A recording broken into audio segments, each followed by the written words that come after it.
Yeah, another sesh. Back in my old favourite spot. Unfortunately, they've been stuffing around with the river levels. It's been up, it's been down, and what we have here today is black water. Yeah, the other spot on the Campaspe was muddy water.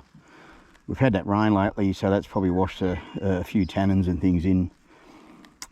But nevertheless, I'm here, and I'm going to give the dark coloured 13 Fishing JabberJaw a go. I've had a bit of a play with it, and you can actually feel it clattering away underwater. Give that a go in this black water.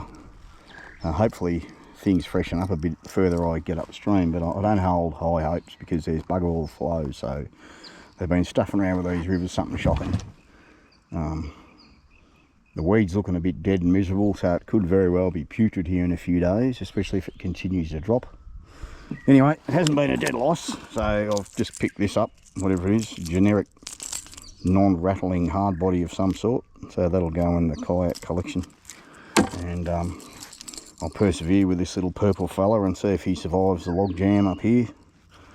We'll see what this black water produces. Woof. We'll see where the river's been up and it's come down. Just like the Campaspe the other day, or probably not quite as drastic by the look of this, maybe. Anyway, here we are. It's still a beautiful day to be out, 31 degrees, I think it is. I'm just trying to get the most out of this, what remains of this warm weather before things really shut down, and they will. And we'll go back to the depressive situation of no yellows and cod. Well, mainly no yellows. Things will slow right down.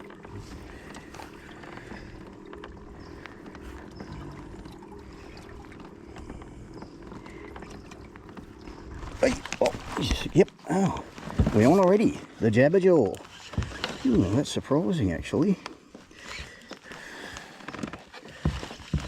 What have we got on the JabberJaw? Hey, come on, Jabber. You're jabbing me around. Oh, yellow. We've got a yellow. Come on, bro. He's going for the JabberJaw. He's a nice golden one for the black water. Yeah, well, we're off to a reasonable sort of start on the JabberJaw. First one, I'm a bit surprised actually. Could be the only one for the day, but anyway, he's hit that purple JabberJaw pretty well, so we'll continue on. We'll see what else happens. Back into the black water, bro. Thank you. He is weeding up considerably.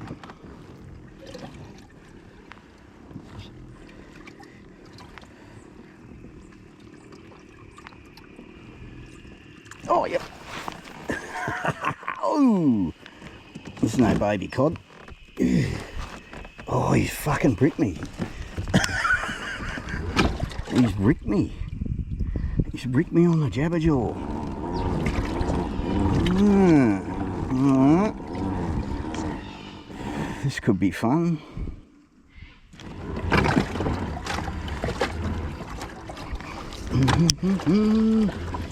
Keep the pressure on you, bro. I'm not taking the pressure off you. Get out of there. You snarled me. Oh, no. He snarled me and got off. Yeah, you little bugger. Well played, sir. I'm coming to another weed infested area up here. What do?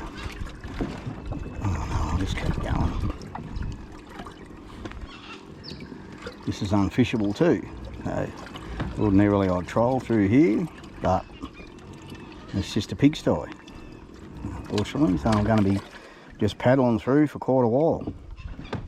Alrighty, I'll probably just make this more about the lure than the fishing, because since those two fish early on, there's been nothing happen. My better spots upstream with the better snags to cast at, and the spots for trolling are choked with weed. that stretch of the river is probably 50% fishable compared to what it was, thanks to all the lead. So I haven't had anything. I've been casting, I've been trolling, and I've stuck with this lure the whole time. It's been snagged, well, at least a dozen times. A lot of the time it's come off by itself, and a few times I've had to use my oar, which has got a slot in the end that I slide down the line, which I can generally unsnag with. Anyway, it's survived the session.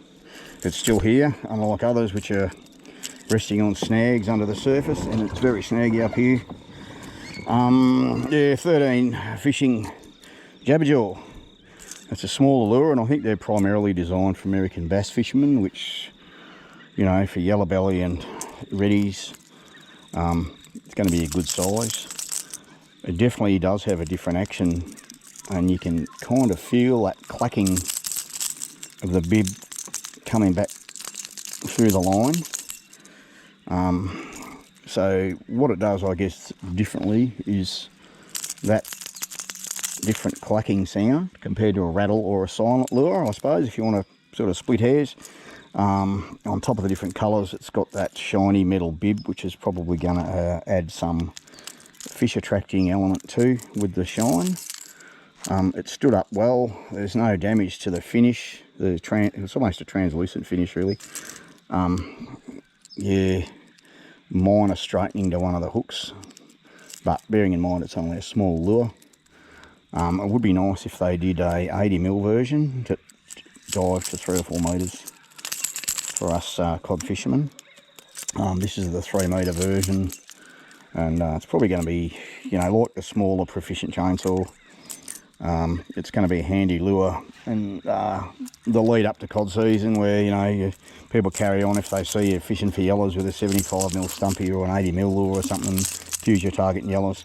It does cast well also, like the small chainsaw. So yeah, look, probably worth having in your tackle box if you want something different. I like it. It's survived the snags, and it's a bit of a snag fest up here.